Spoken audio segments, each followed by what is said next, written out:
Clausius Mossotti relation. Clausius Mossotti relation में हम देखेंगे कि ये पहले होता क्या है। तो it is a relation between polarisability. अगर आपके पास कोई डाइलेक्ट्रिक सब्सटेंस है तो उसमें जो पोलराइजेबिलिटी होती है अल्फ़ा और डाइलेक्ट्रिक कांस्टेंट ई के बीच में एक रिलेशन होता है, उसी रिलेशन को क्लासियस मसोटी रिलेशन हम कहते हैं। तो ये रिलेशन क्या होता है यहाँ पे हम देखेंगे। तो पहले हम एक इक्वेशन हमें ये याद कर लेनी है। देखो, याद करने का ट्रिक बहुत अच्छा है। e-1 upon e+2 1 2 e-1 e+2 equal to n alpha upon 3 epsilon naught. बहुत अच्छा है, 2-3 बार आप पढ़िए इसको। e-1 upon e+2 equal to n alpha upon 3 epsilon naught 1 2 3 e-1 upon e+2 equal to n alpha upon 3 epsilon naught. यहाँ पे हम देख लेते हैं कि यहाँ पे ये जो लिखा हुआ है टर्म, ये है क्या। n जो होता है, n आपको पता है कि नंबर ऑफ मॉलिक्यूल होता है। ये तो सबको पता है कि नंबर ऑफ मॉलिक्यूल होता है पर यूनिट वॉल्यूम, पर यूनिट वॉल्यूम। और यहाँ पे दिया है एप्सिलॉन नॉट। एप्सिलॉन नॉट भी सबको पता है, ये परमिटिव होता है, परमिटिव किसका, फ्री स्पेस का, आप फ्री स्पेस। यहाँ पे आपको और एक ER है, एप्सिलॉन आर, ये है, इसकी वैल्यू जो होती है वो होती है एप्सिलॉन अपान एप्सिलॉन नॉट। इसे हम कहते हैं dielectric constant, dielectric constant of material. और अल्फ़ा जो है, अल्फ़ा ये है मॉलिक्यूलर पोलराइजेबिलिटी ऑफ सब्सटेंस। तो अगर क्लासियस मसोटी इक्वेशन है क्या, यहीं इतना पूछा है, अगर कोई शार्ट आंसर में, वेरी शार्ट आंसर में, तो आप ये कर सकते हो कि it is a relation between polarisability alpha and dielectric constant E for any dielectric substance. अगर कोई डाइलेक्ट्रिक सब्सटेंस है तो उसमें जो पोलराइजेबिलिटी होती है अल्फ़ा और डाइलेक्ट्रिक कांस्टेंट ई होता है, उनके बीच में जो रिलेशन होता है उसी को हम कहते हैं क्लासियस मसोटी रिलेशन। ये क्या होता है, तो ये होता है epsilon upon epsilon equal to n alpha upon 3 epsilon naught. n क्या है, number of molecule per unit volume. Epsilon naught क्या है, परमिटिव, आपको पता है फ्री स्पेस का होता है। एप्सिलॉन r क्या है, ये इसकी वैल्यू होती है एप्सिलॉन अपान एप्सिलॉन नॉट, जिसको हम डाइलेक्ट्रिक कांस्टेंट कहते हैं किसी मटेरियल का। और अल्फ़ा जो होता है वो होता है मॉलिक्यूलर पोलराइजेबिलिटी ऑफ सब्सटेंस। तो ये सारे इसके टर्म हो गए। अब हम इसका देखते हैं डेरिवेशन, कि डेरिवेशन क्या होता है। तो अब हम इसका डेरिवेशन देख लेते हैं। तो हमें पता है कि जो पोलराइजेबिलिटी अल्फ़ा होती है वो डायपोल मोमेंटम और जो इंड्यूस्ड इलेक्ट्रिक फील्ड होता है उसका रेशियो होता है। ये बात याद रखनी है कि polarisability alpha is the ratio of the dipole moment Pi and induced electric field E।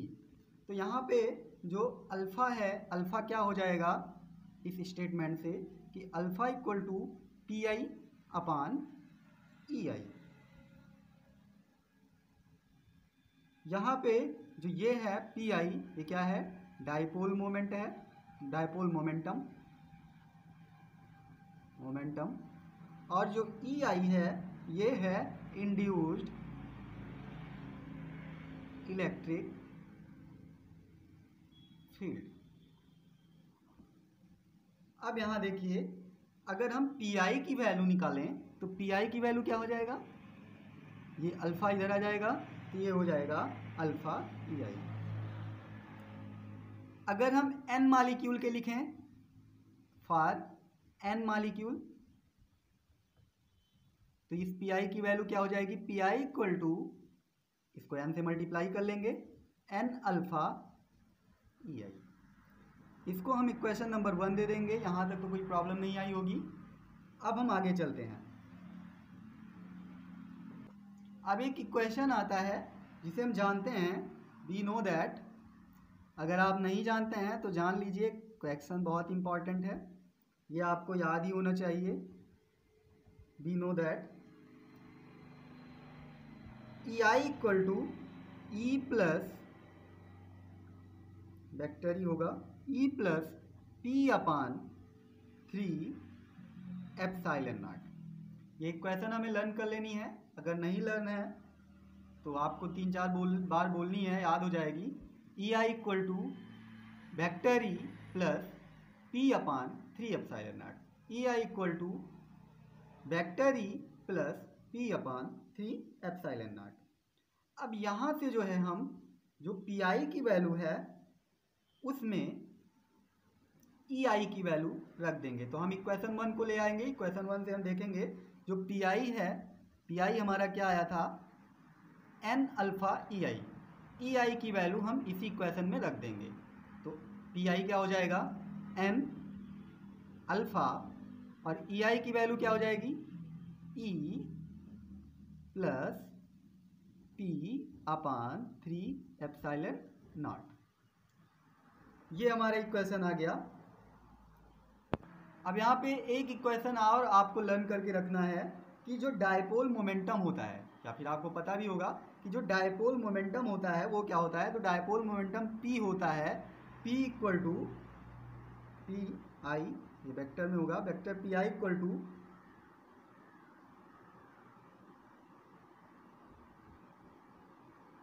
Epsilon R minus 1 into epsilon naught E. इस इक्वेशन को आपको याद करके रखना है कि P इक्वल टू क्या होगा, एप्सिलॉन आर माइनस 1 ब्रैकेट में इंटू एप्सिलॉन नॉट ई। ये इक्वेशन आपको याद होनी चाहिए। इसमें 2 इक्वेशन, एक ये इक्वेशन, एक ये इक्वेशन आपको याद होनी चाहिए, बहुत इंपॉर्टेंट है। ये equation E I equal to E plus P upon 3 epsilon naught, एक equation P I equal to epsilon naught are minus 1 bracket में और एप्सिलॉन नॉट ई। अब ये जो पी आई की वैल्यू है, इस पी की वैल्यू हम यहाँ पे रखेंगे और यहाँ पे रखेंगे, दोनों जगह पे इस इक्वेशन में रख लेंगे। तो क्या आएगा हमारा पी आई, इसको हम इक्वेशन 2 दे देते हैं। तो इक्वेशन 2 में हम इसकी वैल्यू रखते हैं पी आई की। तो पी आई की वैल्यू एक बार हम रखेंगे तो क्या हो जाएगा, epsilon are minus 1 epsilon naught E, ये यहाँ होगी इस तरफ, और फिर एन अल्फ़ा इस तरफ हम रखेंगे, एन अल्फ़ा ई प्लस, और यहाँ इसकी वैल्यू रखेंगे। तो यहाँ क्या हो जाएगा, epsilon are minus 1 epsilon naught e upon 3 epsilon not.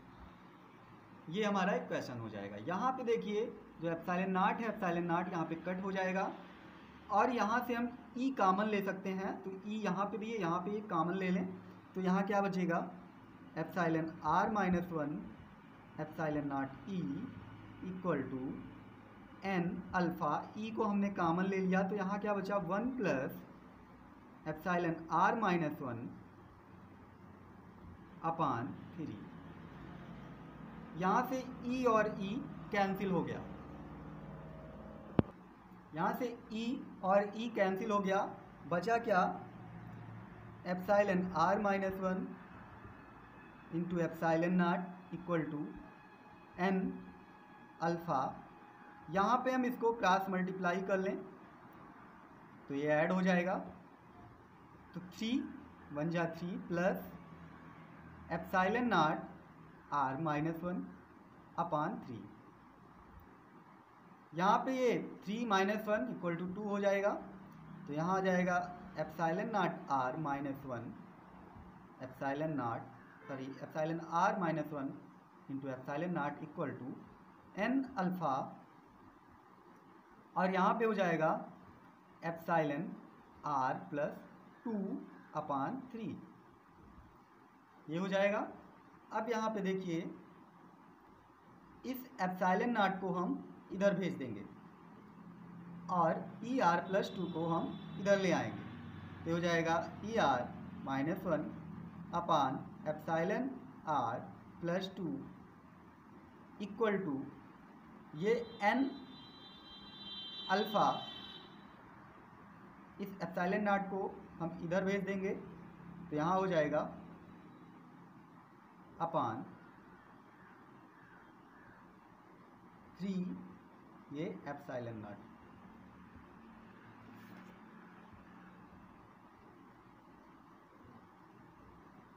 यही क्वेश्चन हमने पढ़ी थी, यही होता है क्लासियस-मसौटी रिलेशन, क्लासियस-मसौटी इक्वेशन। Thank you. आप इसको 2-3 बार वीडियो को देखिएगा और डेरिवेशन कीजिएगा, बहुत आसान है, आ जाएगा आपको। और ये क्वेश्चन भी बहुत इम्पॉर्टेंट है, ये लगातार एग्ज़ाम में आता रहता है। Thank you very much.